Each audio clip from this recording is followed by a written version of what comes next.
ಸ್ನೇಹಿತರೆ, ನಾರ್ತ್ ಈಸ್ಟ್ನಲ್ಲಿ ಅಥವಾ ಈಶಾನ್ಯ ಭಾರತದಲ್ಲಿ 8 ರಾಜ್ಯಗಳಿದೆ. ಆದರೆ ಒಟ್ಟು 8 ರಾಜ್ಯಗಳಿದ್ರೂ ಇವುಗಳನ್ನು 7 ಸಿಸ್ಟರ್ಸ್ ಅಂತ ಯಾಕೆ ಕರೀತಾರೆ ಅಂತ ಗೊತ್ತಾ? 1972ರಲ್ಲಿ ಸಿವಿಲ್ ಸರ್ವೆಂಟ್ ಒಬ್ಬರು ನಾರ್ತ್ ಈಸ್ಟನ್ನ 7 ರಾಜ್ಯಗಳಿಗೆ 7 ಸಿಸ್ಟರ್ ಅಂತ ಹೆಸರಿಡ್ತಾರೆ. ಯಾಕಂದ್ರೆ ಇವಿಷ್ಟು ರಾಜ್ಯಗಳಲ್ಲೂ ಒಂದೊಂದು ರೀತಿಯ ಸಂಪ್ರದಾಯಗಳಿದೆ ಮತ್ತು ಇವು ಒಂದನ್ನೊಂದು ಅವಲಂಬಿಸಿದೆ. ಮೊದಲನೆಯದ್ದು ಅರುಣಾಚಲ ಪ್ರದೇಶ. ಇದು ಎಲ್ಲದಕ್ಕಿಂತಲೂ ದೊಡ್ಡ ರಾಜ್ಯ. ಎರಡನೆಯದ್ದು ಅಸ್ಸಾಂ. ಇಲ್ಲಿ ಪ್ರಪಂಚದಲ್ಲೇ ವಿಶಾಲವಾದ ರಿವರ್ ಐಲ್ಯಾಂಡ್ ಇದೆ. ಮೂರನೆಯದ್ದು ಮೇಘಾಲಯ. ಇಲ್ಲಿ ಪ್ರಪಂಚದಲ್ಲೇ ಅತಿ ಹೆಚ್ಚು ಸ್ವಚ್ಛ ಇರುವಂತಹ ಹಳ್ಳಿ ಇದೆ. ಇನ್ನು ಮಣಿಪುರ, ಇಲ್ಲಿ ಪೋಲೋ ಟ್ರೈಬಲ್ ಅನ್ನುವಂತಹ ಆಟ ಆರಂಭವಾಗಿದ್ದು.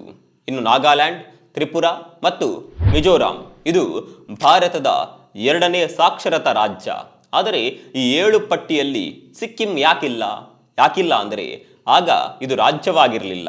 1975ರಲ್ಲಿ ಸಿಕ್ಕಿಂ ರಾಜ್ಯ ಆಗುವುದು. ಇದು ಬಾರ್ಡರ್ ಅನ್ನ ನೇಪಾಳ, ಚೀನಾ, ಭೂತಾನ್, ವೆಸ್ಟ್ ಬೆಂಗಾಲ್ ಜೊತೆ ಶೇರ್ ಮಾಡುತ್ತೆ. ಸಿಕ್ಕಿಂ ಉಳಿದ 7 ರಾಜ್ಯಗಳಿಗಿಂತ ಡಿಸ್ಟೆನ್ಸ್ನಲ್ಲಿರೋದ್ರಿಂದ ಬ್ರದರ್ ಆಫ್ 7 ಸಿಸ್ಟರ್ಸ್ ಅಂತ ಇದನ್ನ ಕರೀತಾರೆ. ಈ ವಿಷಯ ನಿಮಗೆ ಮೊದಲ ಬಾರಿಗೆ ಗೊತ್ತಾಗಿದ್ದರೆ ಕಾಮೆಂಟ್ ಮಾಡಿ, ವಿಡಿಯೋವನ್ನು ಶೇರ್ ಮಾಡೋದಕ್ಕೆ ಮರಿಬೇಡಿ.